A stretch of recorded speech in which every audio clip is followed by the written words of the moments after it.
Howdy! Welcome to Aspire Mountain Academy. I'm Professor Curtis, your instructor for this course in Introductory Statistics.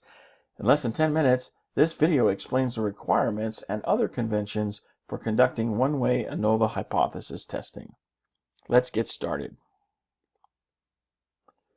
So to start with, we're going to be using the F distribution with one-way ANOVA hypothesis testing. And we've seen the F distribution in previous mini lectures. So we're going to have two different degrees of freedom with this skewed distribution. It's like the chi-square distribution in that the values for the curve are always positive, and so you're never going to get a negative number out, and it's skewed, but you've got 2 degrees of freedom and not just 1.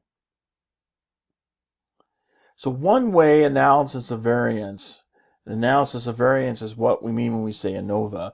It's simply a method of testing the equality of 3 or more population means by analyzing sample variances. So in previous mini lectures, we looked at hypothesis testing for one population mean being equal to a claimed value.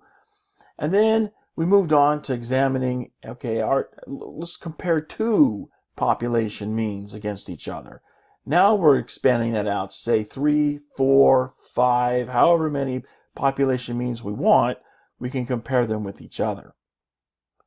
Now, one-way ANOVA is used with data categorized with one factor. The one factor is what statisticians call the treatment. That's just their technical term for it. Okay, so there's one characteristic used to separate sample data into different categories. And so typically you've got a population mean value for each of those different categories. Now, there's always the same foundation we use, okay? Typically, when you're starting your hypothesis testing, you're going to develop a null and alternative hypothesis. There's also a claim. The claim is usually that each of the population means are equal. And this, in essence, becomes the null hypothesis, that everything is the same, because the null hypothesis, by definition, is a statement of equality. Well, since we can't adopt the claim as our alternative hypothesis, because we have it for the null hypothesis, the alternative hypothesis becomes the complement. And the complement here to everything being equal is that, well, at least one of them is different. These 2 hypotheses that you see here with the null hypothesis and the alternative hypothesis are pretty much standard no matter what you're testing with one-way ANOVA. So your null and alternative hypothesis are pretty much going to stay the same. Now, because calculations to determine the test statistic are rather complicated, we're not going to go over any sort of old school approach to calculate them out. We're just going to rely on technology to get our answer. And the hypothesis test just continues on using the same conventions that we've discussed in previous mini lectures. Now, of course, there are some assumptions because we're using the F distribution to calculate a test statistic. There's some assumptions that our methodology is based on. So we have some requirements we have to meet first.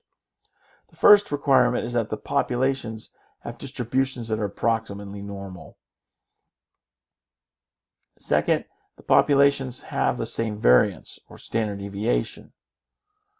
You can have a little bit of wiggle room here where they're not exactly the same, but yeah, they need to be pretty much in the same ballpark.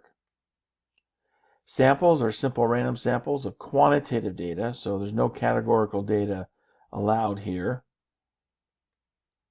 The samples must be independent of each other. Okay, so no dependency between samples, no matching pairs amongst the different categories. Can't have any of that. And the different samples are from populations that are categorized in only one way. What that means is that the way you set up your categories, what determines, what one data value goes into which category is going to be the same methodology you use for the rest of the data values in the set. Keep in mind, our hypothesis test is going to be a one-tailed test on the right. So our rejection region or critical region is going to be in the right tail of our F distribution. And because of that, only large values of the test statistic are going to result in rejection of the null hypothesis. So here's our test statistic, which forms the boundary here of our critical region. It's that boundary right there for the right tail. That's going to be our test statistic. Of course, the p-value is going to be the area of that region there.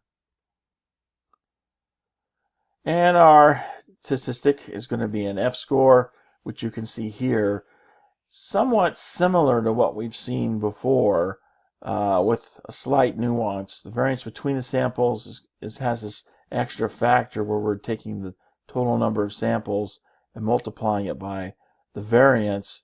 Here you have S sub x bar, so this is the sample variance of the means, and this is the sample S sub p squared is going to be the standard deviation of, I believe it's the pooled sample, the variance between the samples.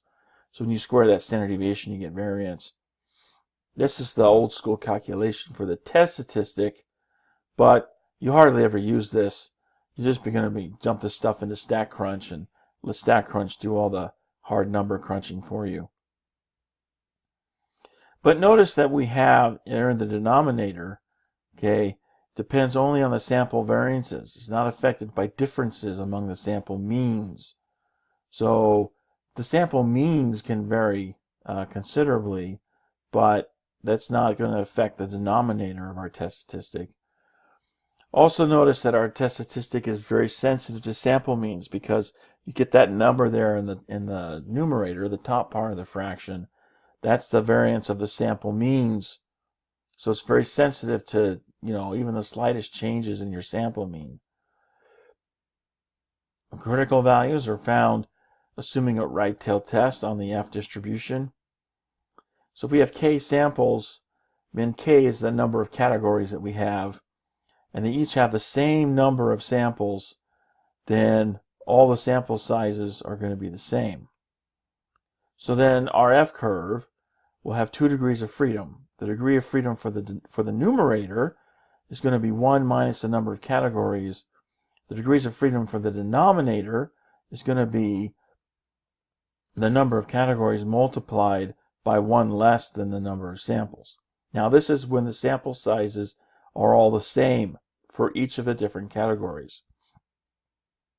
If you've got even one of those categories, just one, that has a different sample size than the others, you have to use a weighted measure to account for the different sample sizes. And that brings us to the end of this mini lecture. I hope you found it helpful. You can find more mini lectures for this and other courses at AspireMountainAcademy.com. Thanks for watching. I'll see you in the next video.